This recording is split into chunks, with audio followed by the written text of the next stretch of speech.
GST को लेकर लोगों में जागरूकता फैलाने के लिए सरकार ने 13 पॉइंट का एक्शन प्लान बनाया है। जी मीडिया के पास एक्शन प्लान की कॉपी है, जिसे सरकार ने सीबीएसई ने सभी फील्ड स्टाफ को भेजा है।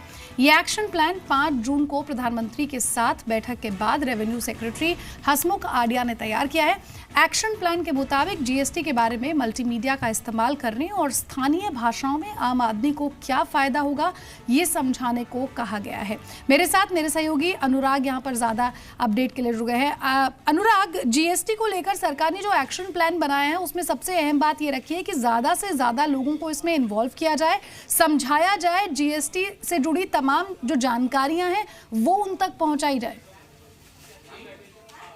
जी बिल्कुल, जैसा कि जो 5 जून को बैठक हुई थी, प्रधानमंत्री ने जिस बैठक को लिया था और उसमें प्रधानमंत्री के निर्देश के बाद जो रेवेन्यू सेक्रेटरी है हसमुख आडिया ने, उन्होंने जो सीबीएसई के अधिकारी हैं उनको 13 सूत्रीय एक्शन प्लान दिया है। और उसमें जो 13 पॉइंट्स है उसमें सबसे मुख्य बात यह बताई गई कि जैसे जिस तरह से जीएसटी जो है ये पूरे देश में लागू हो रहा है, तो जीएसटी को लागू होने के लिए मल्टीमीडिया का इस्तेमाल किया जाए, क्षेत्रीय भाषा है उसमें जीएसटी के जो फायदे हैं वो बताए जाए। इसके अलावा अगर जीएसटी को लेकर जो कुछ अगर नेगेटिव पब्लिसिटी हो रही है तो उस पर पहले सरकार को एक्शन लेना है, उसको रोकना है और ज़्यादा से ज़्यादा लोगों को बताया जाए कि जीएसटी आने से किस तरह के फायदे हैं। इसके अलावा केवल यही सरकार ये नहीं चाहती है कि जीएसटी एक टैक्स रिफॉर्म ही नहीं है, बल्कि सरकार ये भी बताना चाहती है कि जीएसटी एक तकनीकी तौर पर कितना बड़ा एक सफलता साबित होगी, क्योंकि हर दिन जो अनुराग, लेकिन ये कैसे किया जाएगा?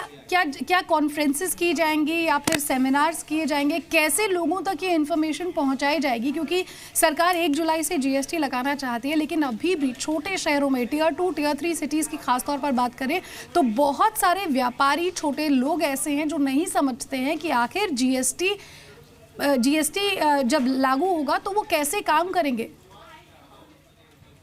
जी बिल्कुल, इसके लिए एक एक्शन प्लान में ये भी पॉइंट दिया गया है कि जो वित्त मंत्री खुद है वो एमएलएज और जो एमपीज है उनको चिट्ठी लिखे और उनको बताए कि छोटे शहर है जहां पर व्यापारी है उनको ट्रेनिंग दी जाए। इसके अलावा सेक्टर वाइज जो कॉल सेंटर है उसको शुरू करने की भी बात की गई है कि अलग अलग जो सेक्टर्स है उसमें किस तरह की जो दिक्कतें हैं व्यापारियों की वो बताया जाए। इसके अलावा एक पॉइंट ये भी है कि जिस तरह से ये बताया जाए कि ट्रेनिंग के लिए चिट्ठी लिखी जाए और उसको वित्त मंत्री खुद वीडियो कॉन्फ्रेंसिंग के जरिए बताए कि बहुत बहुत शुक्रिया अनुराग इस तमाम अपडेट को हम तक पहुंचाने के लिए।